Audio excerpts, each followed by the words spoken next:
Hey guys, good morning, welcome to another mini blog. তো দেখতেই পাচ্ছ সকাল সকাল উঠে কিন্তু আমার গোপুসোনারা বসে পড়েছে একদম খেতে।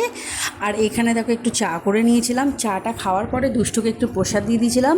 আর এখানে যে আগের দিনের কয়েকটা বাড়িতে দেওয়া হয়নি, তো সেই বাড়িতে আজকের আমি সকালবেলা সব গুছিয়ে দেবো।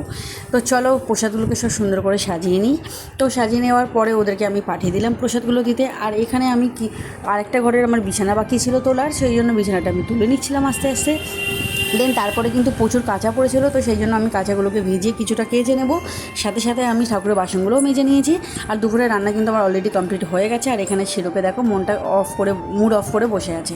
কেন বলো তো মুড অফ করে বসে আছে? কারণ এখানে কুরকুরেটা যখন দুষ্টু খাচ্ছিল তখন ওকে দিচ্ছিল না, তো সেই জন্য। আর এখানে দেখো আমরা গোপোষণার আরেকবার খিদে পেয়ে গেছিলো, তো সেই জন্য এখানে দিয়ে দিয়েছিলাম মোয়া।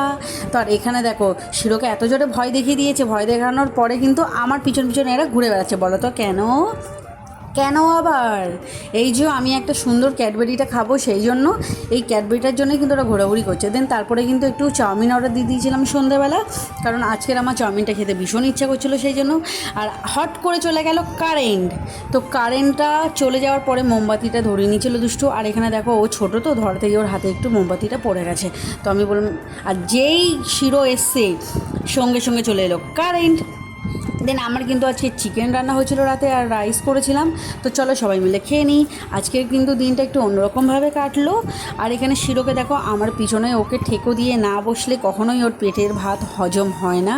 আর এই জন্য আমি ওকে বকাবকি করছিলাম।